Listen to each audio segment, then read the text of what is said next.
sounds in everyday life can come from anywhere in three-dimensional space, and usually we're able to pretty accurately tell where they're originating. As producers, all we get is 2 stereo channels, 2 speakers or headphones, but keep in mind that humans also only have 2 ears. 2 channels are all we really need to create the illusion of a sound coming from anywhere in space, creating real depth and immersion in our mixes.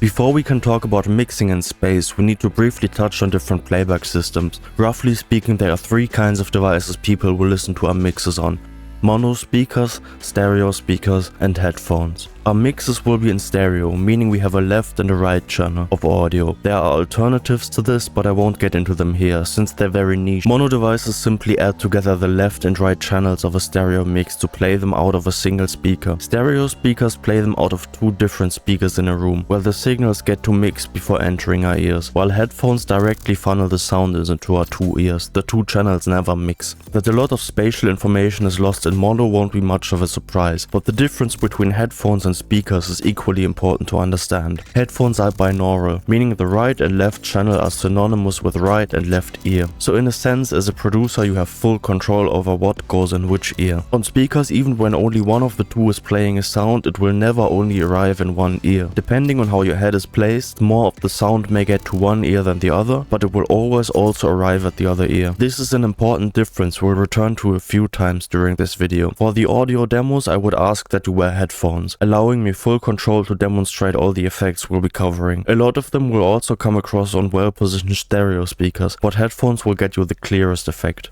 The first and most obvious way to play sounds in 3D space is horizontal panning, moving a sound source from left to right in a 2-dimensional plane parallel to the ground. There are 2 main properties of a sound we can use to tell where it's coming from: volume and timing differences between our 2 ears. Panning with volume is the standard option all DAWs offer. If a sound is coming from your right, it'll be louder in your right ear, so turn up the volume of your right audio channel relative to the left. In the real world, this effect is mostly created by our head blocking out sound that's behind it. We rely on this effect to tell where a sound is coming from, especially for frequencies above about 1000 Hz. Lower frequencies have much higher wavelengths, so our head can't really block them. This is why low bass notes in a real space will sound pretty much the same volume in both our ears. This is where headphones can behave a bit strangely. Since the speaker sits directly on your ears, you can have things like hard pan sub basses. These can sound really confusing and unnatural to us. Here, take a listen.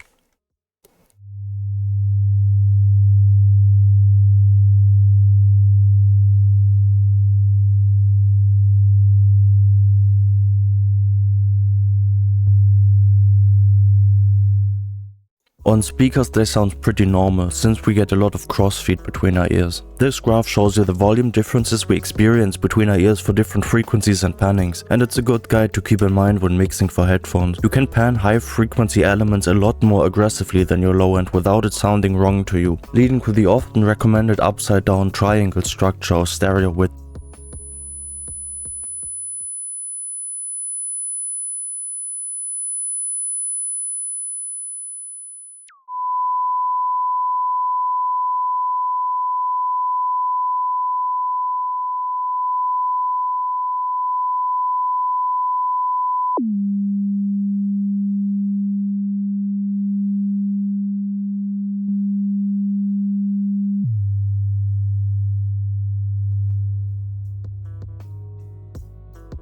If you ever end up with a wide range sound which sounds fine panned in the highs but a bit odd in the lows, mid-side EQ can help you decrease the stereo width in the lows using broad bells, a low shelf or a shallow low cut. This way you can still retain some width in the highs without the weirdness of the lows, which is especially useful in mastering but also in mixing more complex sounds.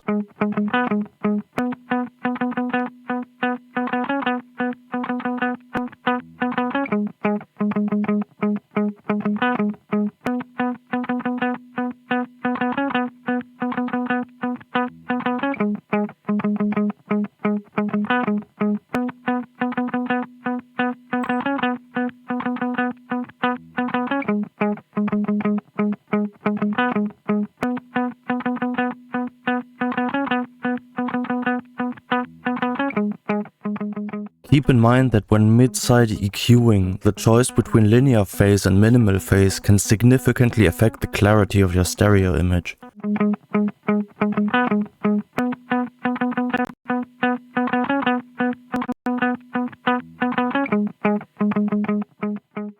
when the low and volume differences between the ears are insignificant in nature, we can still tell where a sound is coming from using timing or phase differences. If a sound is to your left, it'll arrive at your left ear first, and take a little longer to arrive at the right ear. The maximum difference I read about was about 0.65 milliseconds, but from my own experiments I found the effects to be a lot more convincing if you go up between 1 and 2 milliseconds. I'm going to play you some 200 Hz beeps now, and move them around the stereo field. There will be no volume difference between left and right channel, only timing will change.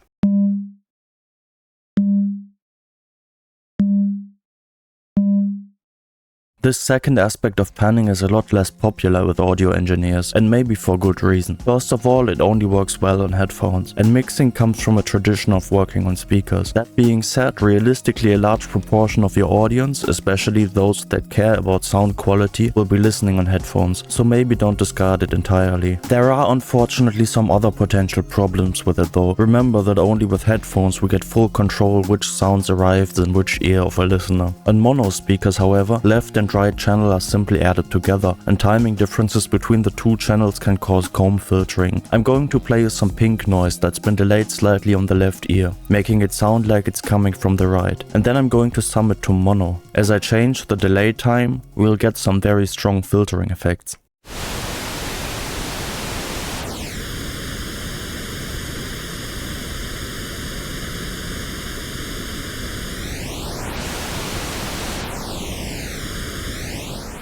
This is especially a reason for concern in the very bottom end, since a lot of live venues, home playback systems and studios only use a subwoofer and mono. And even on stereo speakers the sound will get to interact in the air before it reaches your ears, causing a similar albeit subtler phase cancellation effect. Then again, it is a very cool effect on headphones, and when used subtly and with frequent mono check you can keep the potential problems contained. Ultimately it's up to you whether or not you want to use it, just don't say I didn't warn you. An interesting consequence from us getting our panning cues from these timing and volume differences between our ears is that certain angles are actually really hard to tell apart. It only makes sense that the timing and phase difference between a sound coming from a certain angle in front or behind you should cause the same interaural level and phase difference. If we also consider that it could be coming from above or below you, there is a whole radius of position that creates the same effect in our ears. These ranges of angles are called the cones of confusion. Any sound we hear could at first glance sit anywhere on the surface of these 3D cones. Often only after slightly turning our heads are we able to tell where it's actually coming from, which of course won't help if the sound source in the form of headphones is attached to your head. In addition to these two main timing and volume cues, we also use the more nuanced filtering created by ear shape, head and upper body to localize a sound. Together these are called the head-related transfer function. Depending on where a sound is coming from, different frequency areas will be more or less pronounced. Binaural microphones like the Neumann KU100 aim to record all these nuances, but since our head and ear shapes vary from person to person, generalized models can only get you so far. We all learn the filtering effect of our own head shape as we grow up and how it relates to the positioning of sound sources. There are, however, some rough universal aspects of this we can use. One of them is the earlier mentioned frequency dependence of the interaural level difference.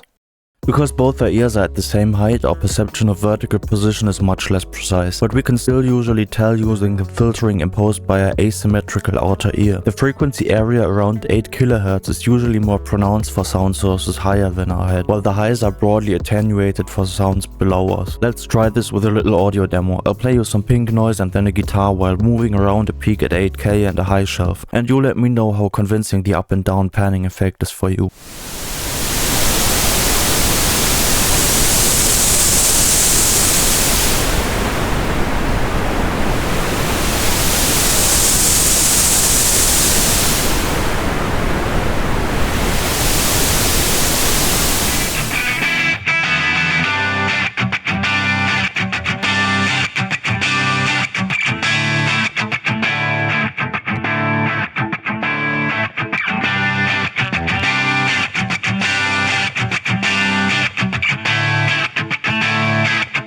Another factor that gives us cues about the elevation of a sound are direct sound source versus the delay of its reflections from the ground and our chest. As you can imagine, a sound closer to the ground will arrive at about the same time as its reflections, while if it's up in the air, the reflection of the ground will have a longer way to travel, and it will arrive a little later. If you're interested in a more detailed exploration of this panning sounds up and down business, as well as techniques to replicate it in your DAW, I recommend Playback's video on the subject. I'll leave you with a link at the end of this video. Another important aspect of a sound's position in space is of course its distance from us. First and foremost, with increasing distance, sounds get quieter according to the inverse square law. As a sound travels out into space, its energy spreads over an increasingly big area, meaning as you get further away, a smaller fraction of its energy hits you. Keeping in mind that unlike my 2D animation, this happens not on the circumference of a circle, but on the surface of a three-dimensional sphere in all directions of space, we can see that the area over which the sound is spread out increases with the square of the distance from the sound source. Secondly, low frequencies have a tendency to spread more evenly into all directions, while higher frequencies can be more directional. This leads to lower frequencies weakening first as distance increases. With much larger distances, we also get a second filtering effect. High frequency energy is increasingly lost as heat in the air the sound is traveling in, leading to a low pass filtering effect. And then there is also a delay. The further a sound source is away from us, the longer it takes the sound to travel towards us, meaning it will arrive slightly later. The speed of sound is so slow that big marching bands sometimes need to play slightly out of time, because they hear a delayed version of their bandmates drumming. In an arrangement, the delay a sound the further away has isn't always relevant. As long as its distance from us doesn't change, we don't notice much. But when a sound travels away or towards us, there is another audible aspect to its distance, the Doppler effect. As a sound source travels towards us, the sound waves it is emitting will get squished together, leading to a decrease in wavelength and an increase in pitch. Likewise, as it travels away from us, the sound waves it emits are pulled apart and the pitch goes down. This is closely related to the wobbliness in pitch a delay can cause when you change its time. That's just another case of the Doppler effect. Using all this, we can create our first version of a distance simulation. Mapped to our distance macro, we have the overall volume going down, the lows being slightly attenuated, and the highs being lost for greater distances. We also increase the delay time as distance increases, leading to the characteristic Doppler shift. So let's give it a listen.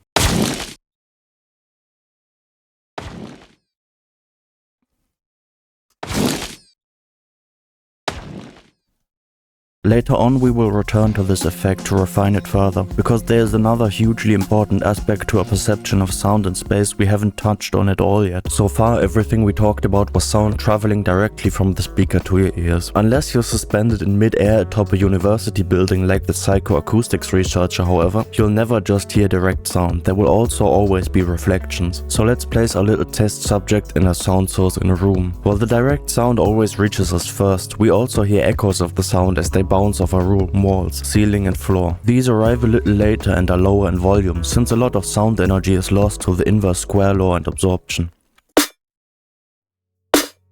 And while the first few reflections can still be fairly clear, as the sound bounces around more and more in the room, these reflections blur together into what we hear as a reverb tail.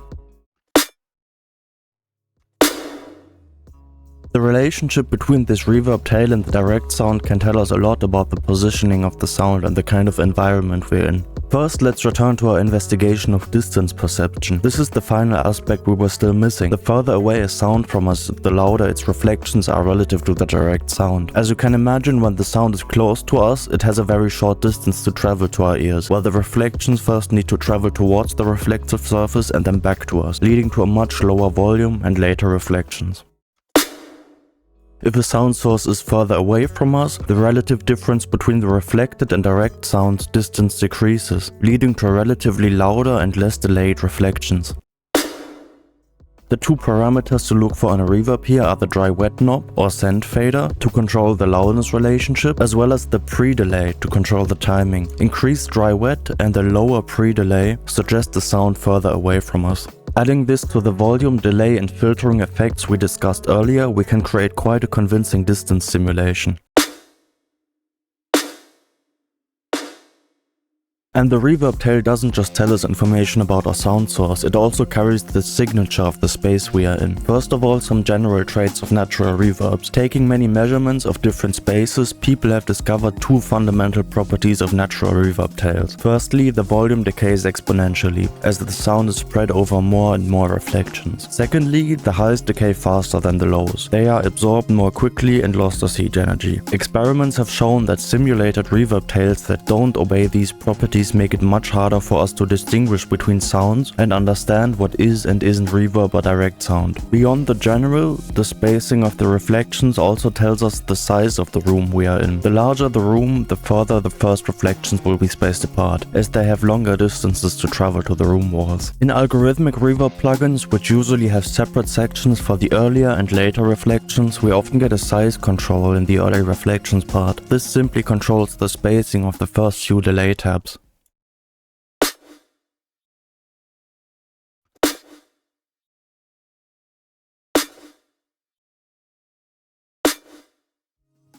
Another important property of a room is how reflective or absorptive its surfaces are. This is what, together with its size, dictates the length of the reverb tail. In a more reflective room, like in the stone halls of a cathedral, sounds will bounce around for a very long time, while the padded absorptive walls of an anechoic chamber lead to incredibly short to non-existent reverb tails. In addition to this, a room may absorb certain frequencies better than others due to effects like room modes, which can bias the decay of the reverb tail towards certain frequencies, ringing out for much longer.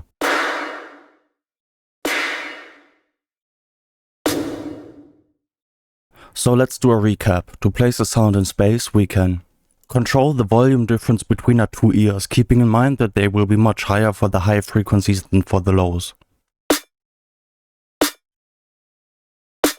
We can create a subtle timing offset between the left and right speaker, helping us hear panning in the low end, keeping in mind that this may cause issues with monocompatibility.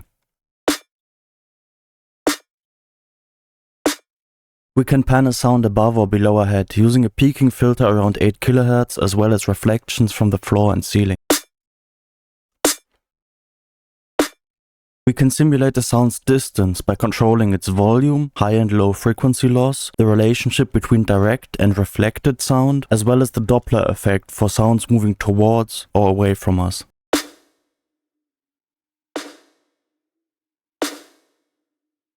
And we can place a sound in a space, using the spacing of the early reflections and tail length to suggest space size, as well as its reflectivity or bias towards certain frequencies or room modes.